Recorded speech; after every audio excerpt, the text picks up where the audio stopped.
Salut tout le monde. Il y a 3 jours, j'ai lancé un défi sur Facebook.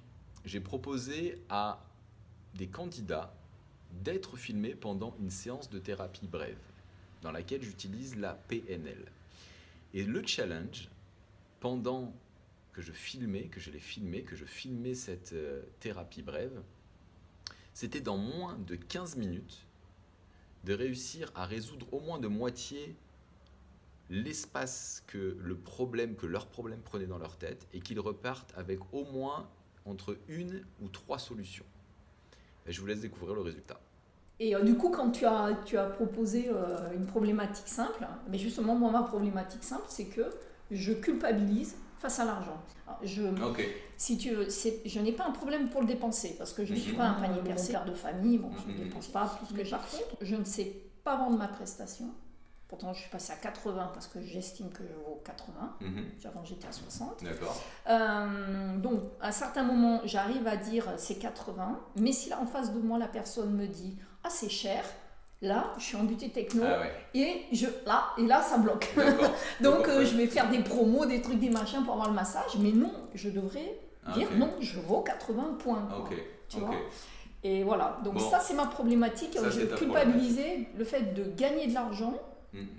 Enfin oui, c'est plus c'est gagné et je ne comprends pas pourquoi. Moi, le bouche à oreille ne fonctionne absolument pas dans mon cas. D'accord. C'est impressionnant.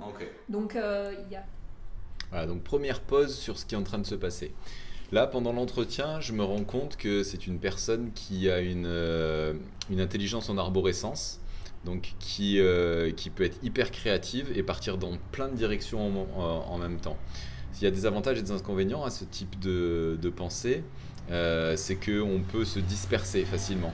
Alors le job en tant que thérapeute et surtout en thérapie brève, c'est de cerner le problème le plus précisément possible.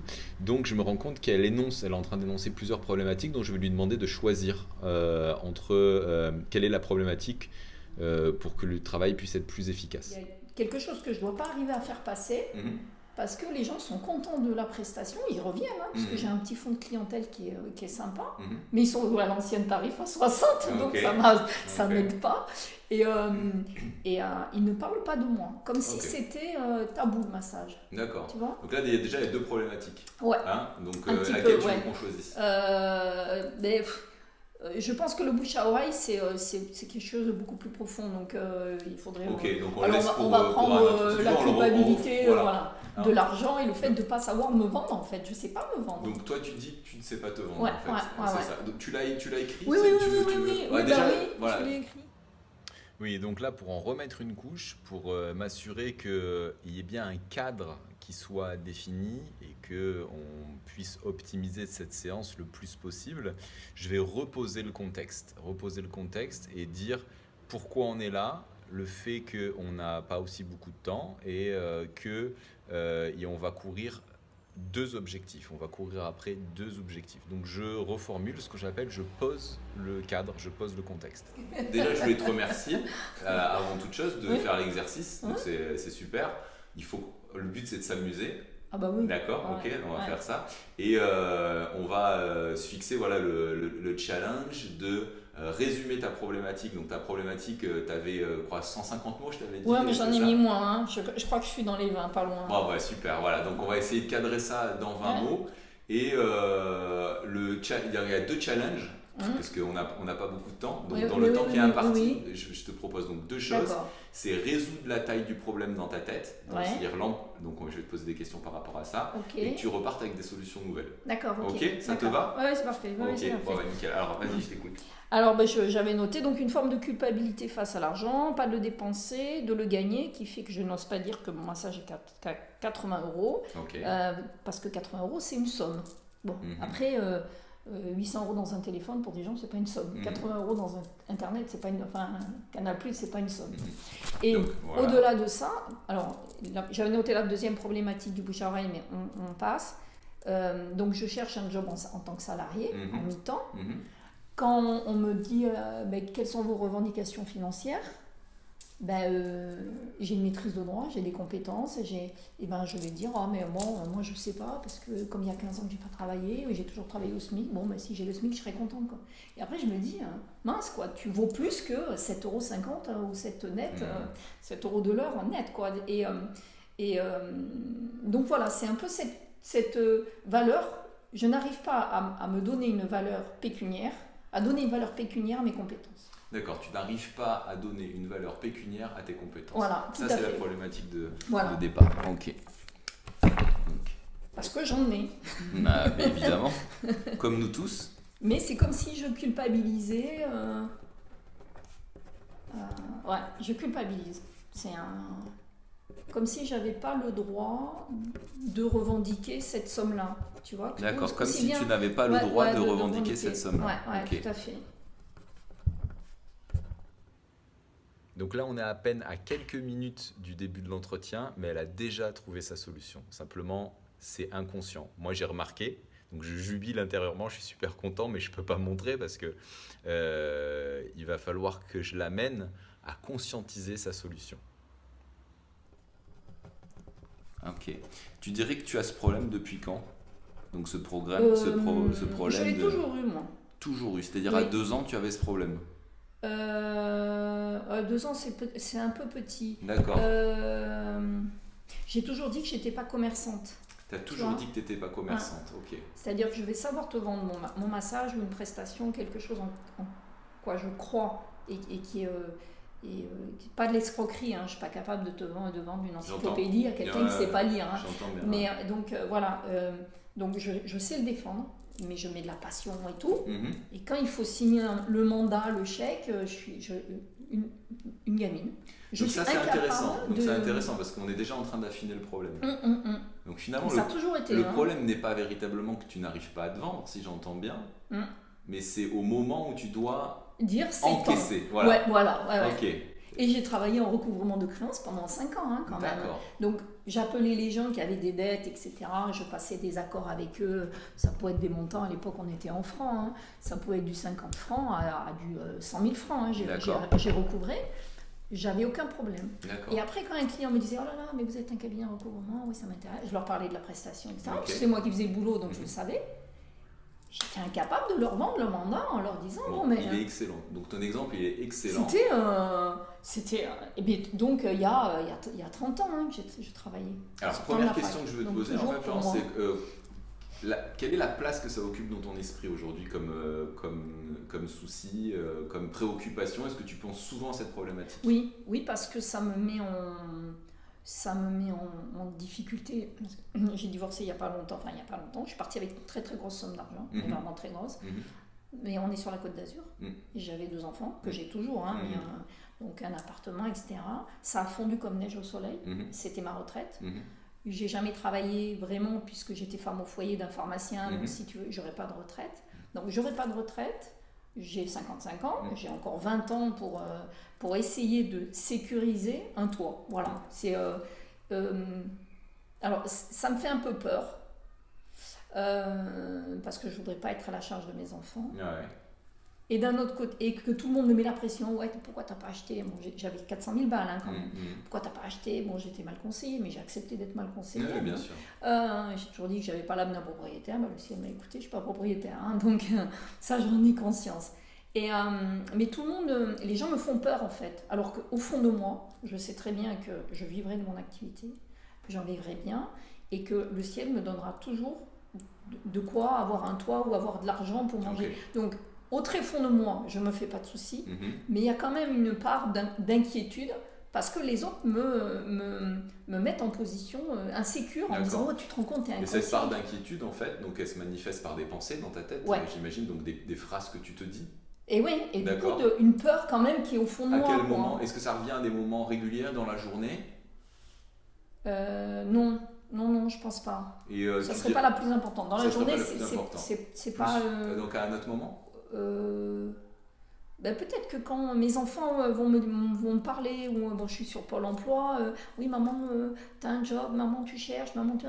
c'est bon quoi, foutez-moi la paix, j'ai pas envie, moi je veux vivre de mes massages. Moi, mes massages, 2 massages par jour, je suis la reine du monde, quoi. Mais il faut 2 tous les Donc jours. tu dis que finalement le problème, si j'entends bien, il vient pas de toi, ça viendrait de tes enfants? Alors, et de moi, parce que là, ce que je t'ai expliqué tout à l'heure, je ne sais pas faire signer un contrat financier, et je bug. Et même si maintenant, bon, il y a 30 ans, je n'avais pas toutes ces croyances, mais même si maintenant je sais que le ciel pourvoira toujours à mes besoins, qui sont honnêtes, modestes, les gens, pas comme mes enfants, mais l'extérieur m'insécure, quoi. Enfin, me crée des insécurités. Il y a encore donc du coup plusieurs problèmes en fait. Est-ce que tu veux qu'on traite le problème de l'insécurité ou le fait de ne pas pouvoir clôturer? Non, ça serait le fait de ne pas pouvoir clôturer. Okay. Parce que... Donc qu'est-ce qui se passe? Florence, comme tous les êtres humains, quand l'inconscient se rend compte qu'on approche du but, il met en place des mécanismes de défense inconscients qui sont ce qu'on appelle la stratégie d'évitement. Donc, on voit bien qu'elle, comme si elle tournait en rond en fait, elle répond pas vraiment à la question, et il y aurait la piste en fait encore d'une nouvelle problématique. Donc, celui qui n'a pas l'expérience va suivre le nouvel appât et éviter le problème principal. C'est ce qu'on appelle la stratégie d'évitement inconsciente, donc stratégie mentale. Un thérapeute non aguerri se fait avoir par ça, et c'est pour ça aussi qu'un conjoint, une conjointe ne sont pas les bonnes personnes pour aider dans ces cas-là, parce que il faut nourrir le flux de la conversation, et pour nourrir le flux de la conversation, on est obligé de répondre aux dernières remarques finalement. Et si on suit cette direction, eh ben on perd le problème. Bon, moi je l'ai repéré, donc je me le suis noté, et je m'adresse à son inconscient en disant inconscient de Florence, tu vas pas m'avoir, tu vas pas m'embarquer là-bas. Je sais où est la clé du problème, le nœud du problème, on va aller le libérer. Donc, encore une dernière fois, je vais proposer un recadrage pour dire est-ce qu'on file bien sur cet objectif ou on va changer d'objectif tout le long de la session. Voilà. C'est important d'être ferme sans perdre le rapport, bien entendu. Je me rends compte que chaque fois, j'ai l'impression de culpabiliser quand je demande 80 €. C'est excellent. Donc, on a vraiment cerné là le problème. Donc, ce que je te propose maintenant, c'est ce qu'on appelle contextualiser. C'est-à-dire que là, depuis tout à l'heure, on a parlé en général. D'accord. Si tu es d'accord avec mon analyse, en fait, on parle en général, tu as du mal à concrétiser. Oui. Okay. Maintenant, ce qu'on va faire, pour qu'on y associe tes émotions et qu'on voit les programmes que tu joues, en fait, il va falloir qu'on prenne un exemple spécifique. Donc tu vas choisir parmi l'ensemble, donc voilà, donc je peux voir que voilà, tes yeux montent vers le haut, c'est bon, donc ça veut dire j'en ai eu un il n'y a pas très longtemps. Tu as des images, etc. Et je vois ton visage, que les émotions, elles sont là. Donc est-ce que tu peux m'exposer ce problème spécifiquement et que tu as besoin de m'expliquer comme à un enfant, comme si moi j'étais un enfant en fait, et que je puisse vivre la scène avec toi. Donc il va falloir que tu me donnes vraiment des détails de j'étais à tel endroit, il faisait chaud ou il faisait froid, c'était lumineux ou c'était pas lumineux. Tu vois, l'image que tu as eue, essaye de me la passer en fait. D'accord. Alors déjà, première question, est-ce que c'est plutôt une image ou c'est plutôt un film? Non, c'est un film. C'est un film, exact, ça bouge. Ça bouge. Bon, ça bouge parce que c'est au téléphone. C'est au téléphone, ok. C'est au téléphone. Alors, quand j'ai décidé de redévelopper mon activité pro, déjà j'ai changé ma carte de visite, je te montrerai.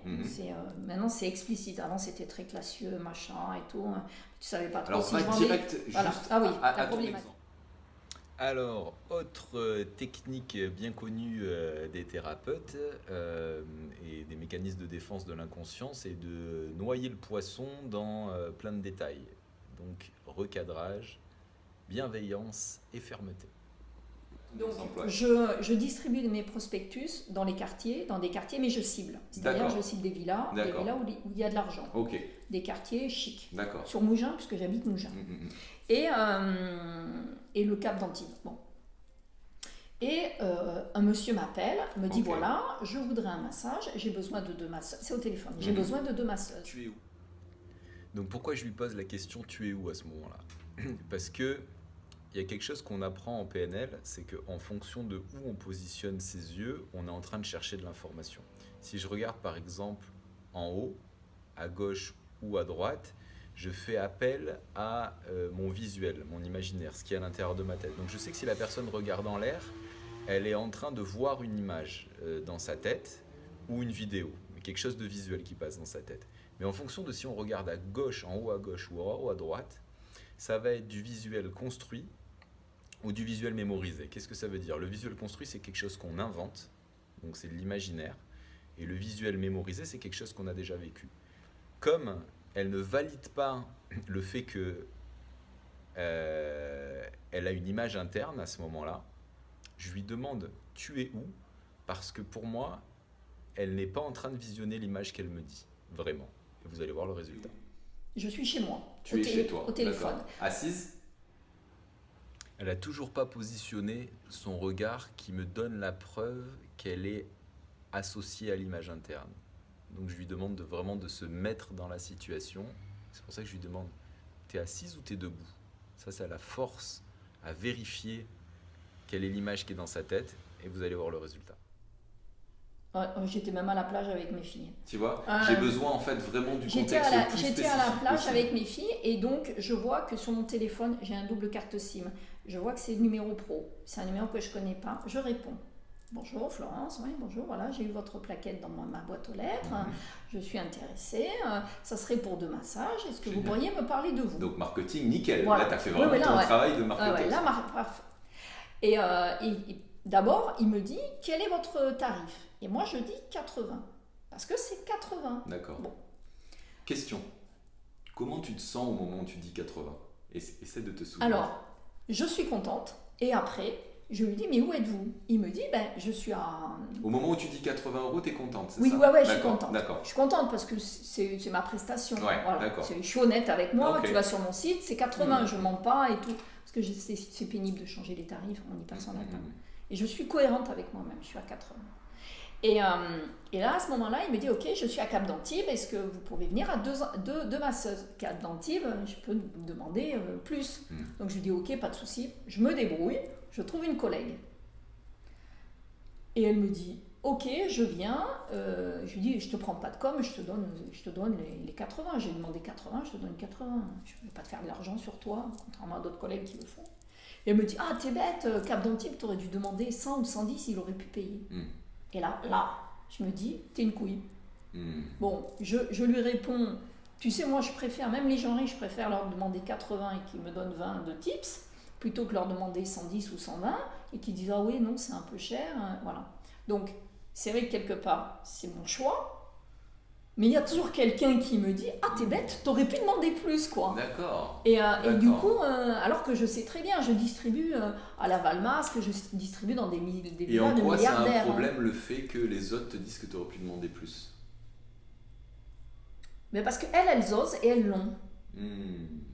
D'accord. Okay. Et moi j'ose pas. Sauf que quand maintenant on me dit j'ai eu votre prospectus dans la boîte aux lettres, je sais très bien où j'ai tracté, et donc je devrais dire c'est 100.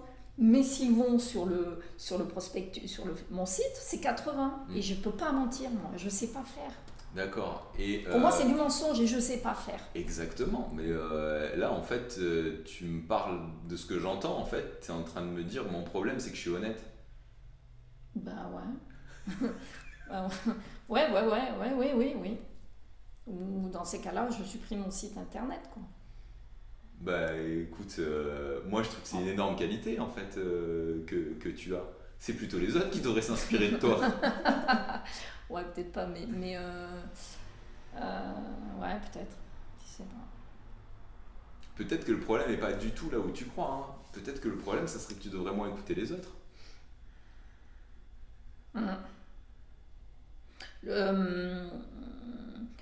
Ouais, non, mais je reconnais que la vie des autres, même si ça n'a pas un impact maintenant dans mes décisions, mais joue sur mes émotions. Je suis d'accord.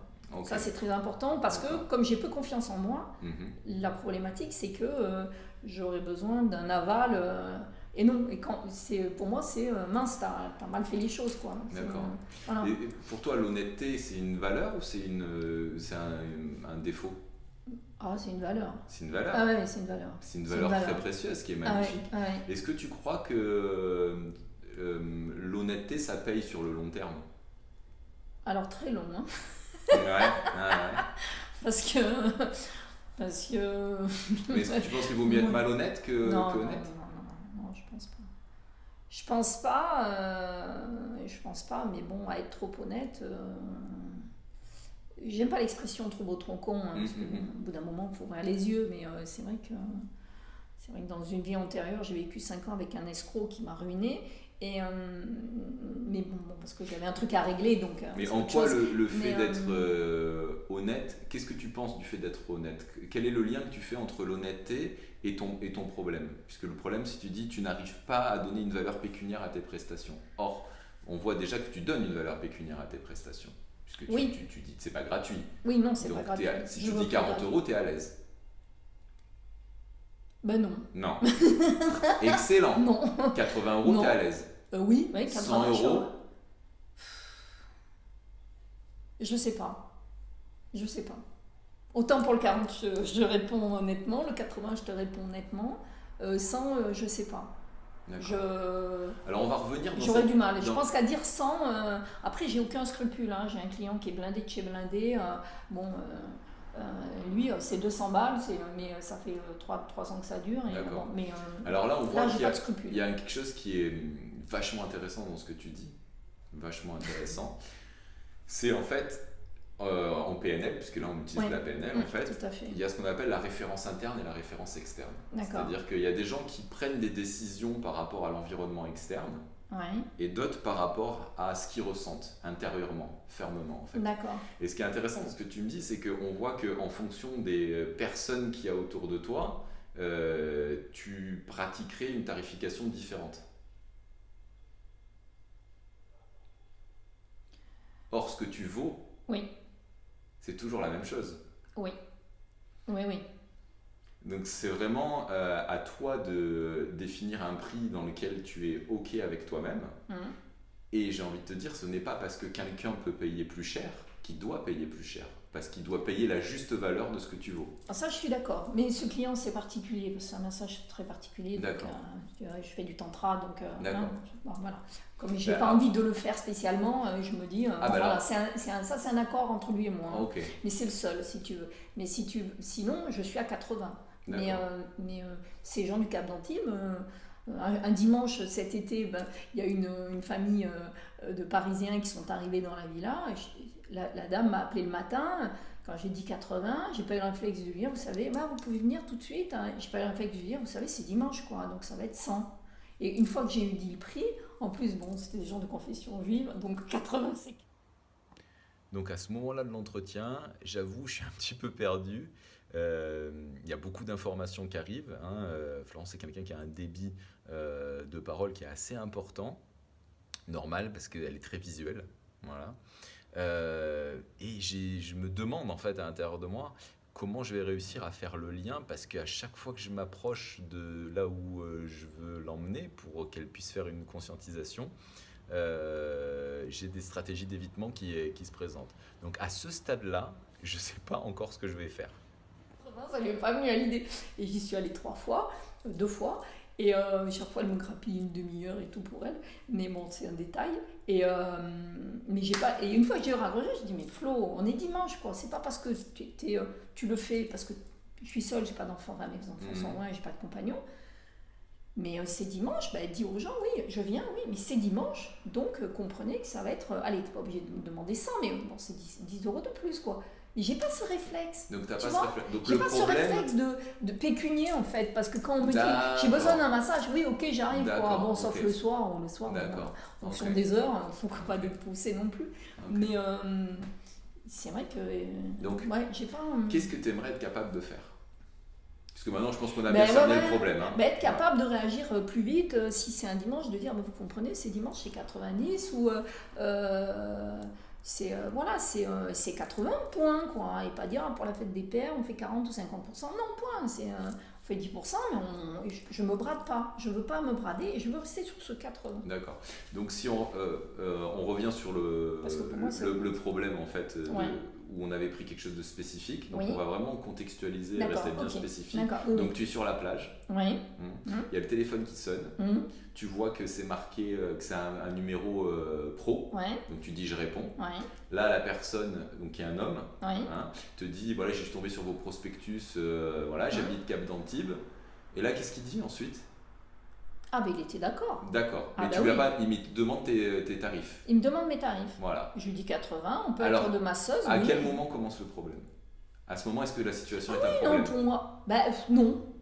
Non, À ce non, moment-là, le problème, non, voilà. non. C'est quand j'ai eu, comment elle s'appelle, Carole, Alors voilà. voilà, qui me dit à ce prix-là, et là je lui ai répondu, tu sais, moi je préfère demander 80 et qu'il nous donne des tips plutôt que lui dire 110 et qu'il dise non. Alors non, qu'est-ce qui vous te êtes un pose peu cher. problème quand Carole te dit t'aurais pu demander plus cher?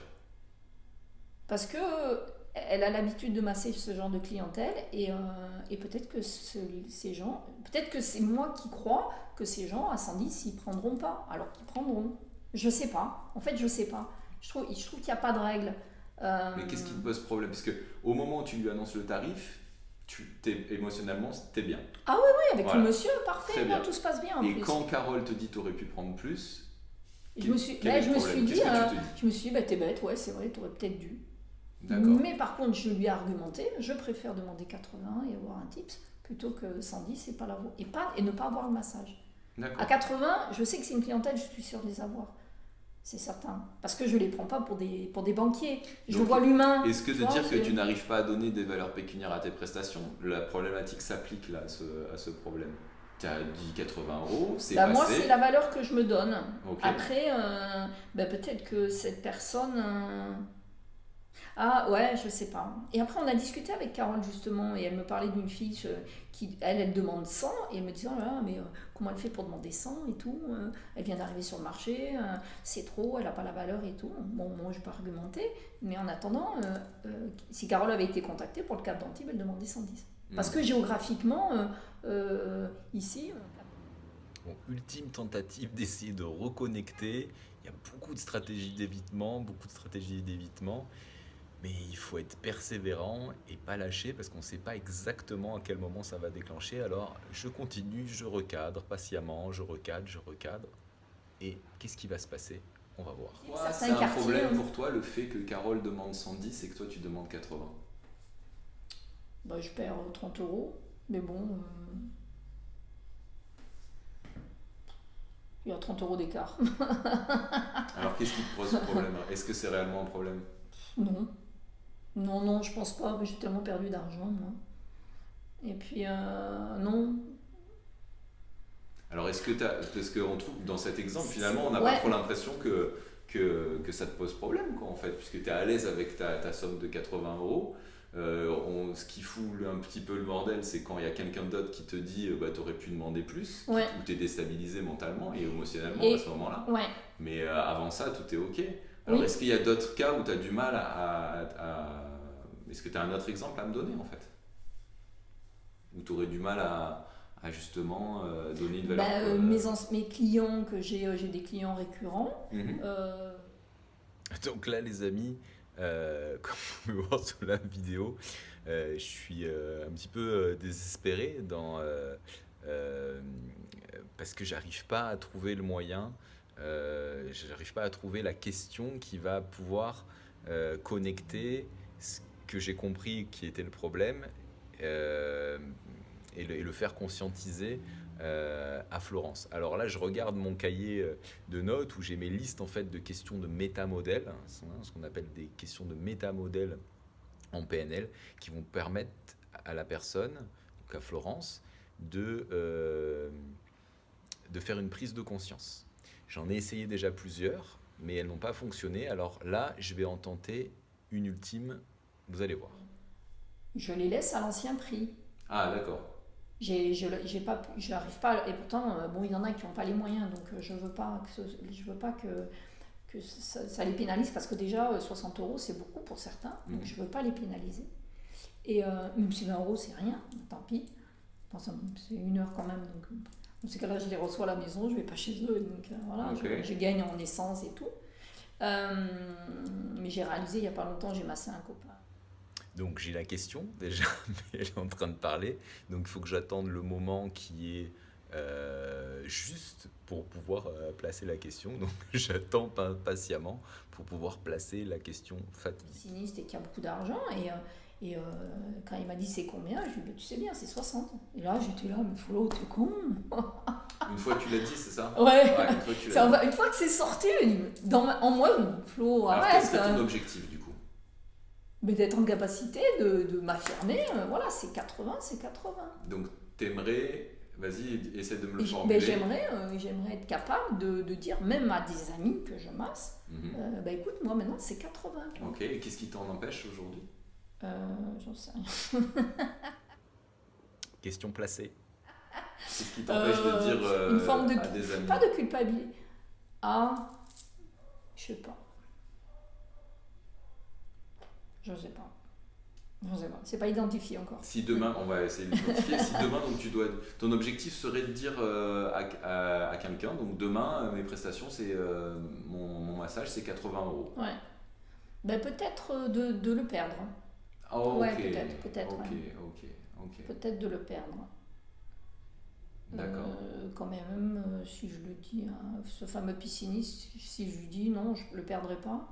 Mais est-ce que tu penses que il y a suffisamment de clientèle et de patientèle dans la région qui seraient prêts à payer 80 € pour un bon massage?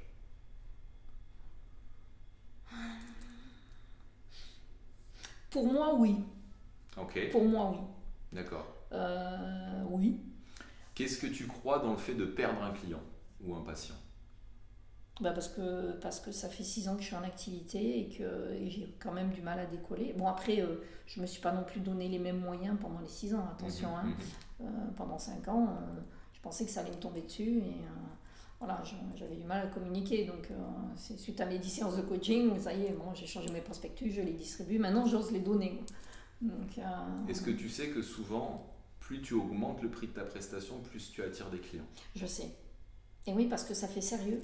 Un massage à 30 €, moi quand on me dit il y a des massages à 30 €, 30 €. Enfin, moi j'ai payé mes formations, tu sais ce que coûtent des formations, hein. J'ai payé une bonne en plus, bon, même s'il y a des organismes de formation, j'ai une copine à 200 balles elle a appris, hein. Donc bon, il paraît que c'est une bonne masseuse, mais moi ça m'a coûté 4000 balles. Hein. Bon, donc tu t'es formée? Ah oui, je me suis formée moi. Tu as un savoir-faire? Ah oui. Tu as de l'expérience? Ah oui, je revendique. Tu passes du temps avec la personne, et donc ça a un prix. Oui, tout à fait. Oui. Malgré tout, dans certaines situations, tu n'assumes pas en fait ce que tu vaux. Oui. Tout ça peut venir le fait que tu n'assumes pas ce que tu vaux. Bon, la question, elle pique un peu, mais elle est vraiment nécessaire. Alors, ça, on va remonter très loin. Hein.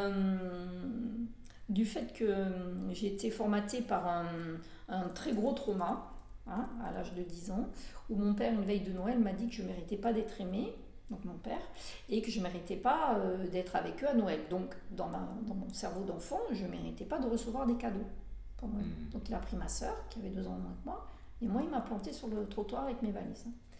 Donc, si tu veux, et tout ça, je l'ai identifié il y a 5 ans, 6 ans. Donc toute ma vie de jeune fille, d'ado, de jeune femme, hein, voire de femme mûre, hein, parce que j'ai 55, donc j'ai réglé il y a 3 ans, et encore, je crois que c'est cette année que j'ai vraiment réglé. Donc, si tu veux, pour moi, je ne méritais pas des cadeaux. Et cette... Vous avez vu le petit 1 comme ça? Donc là, forcément, moi, je ne peux pas laisser échapper. Ça y est, je sais que le 1, qu'est-ce que c'est? C'est une connexion neurologique, c'est-à-dire un flash d'électricité qui s'est fait entre la partie inconsciente du cerveau et la partie consciente. Ça y est, le lien est fait. Yes! Tu viens de comprendre et de voir. C'est pas un cadeau, les 80 €, voilà. C'est un but. C'est bon, on a fini. On a fini. C'est un savoir-faire, c'est pas un cadeau. Ça y est. Et je peux te valider que c'est passé parce que tu as les yeux qui sont mouillés, tu as l'émotion qui a débloqué et ça y est. Et là maintenant ça va reprogrammer neurologiquement. Ça y est, je crois qu'on a tenu le délai. Alors qu'est-ce que fait Florence là avec le regard comme ça vers le bas? En fait, il y a toute une reprogrammation d'histoire qui est en train de se faire. Donc c'est très puissant. Peut-être que même ce soir et les jours à venir, elle va être fatiguée. Et vraiment, on peut vraiment féliciter Florence qu'elle s'est prêtée au jeu en sachant qu'elle était filmée, en sachant que ça allait être diffusé. Donc quel courage en fait de, d'oser de s'exposer et puis d'avoir le courage d'aller chercher ses émotions comme ça. Donc vraiment un grand bravo à Florence. Donc on a fait une séquence vidéo que je vais diffuser. Donc est-ce que tu me donnes l'autorisation de diffuser cette vidéo? Oui, tout à fait, parce que c'était très intéressant et on a trouvé la solution. Ok. Donc merci à Florence pour s'être prêtée au jeu. Moi, ouf. On a réussi quasiment dans le temps imparti. Hein. Pour être honnête, j'ai un petit peu dépassé les 15 minutes. Merci à vous d'avoir pris le temps de regarder cette vidéo. J'espère qu'elle vous a appris des choses, que ça vous donne envie peut-être de devenir thérapeute. Auquel cas, ça sera un plaisir pour moi de vous aider et de répondre à vos questions. Peut-être que ça vous intéresse de recevoir une thérapie brève de programmation neurolinguistique par rapport à des problèmes très ciblés qu'on peut donc débloquer en moins d'une demi-heure. 15 minutes, j'étais un petit peu optimiste. Si cette vidéo vous a plu, vous savez quoi faire, vous partagez, vous likez, mais avant tout, merci d'avoir pris le temps de nous regarder. Allez, bye bye. Ah oui, j'allais oublier. Si vous aussi, vous voulez vous réconcilier avec l'argent, apprendre à vous vendre, apprendre mieux à vous valoriser, je vous invite à prendre un rendez-vous avec moi sur le lien en dessous.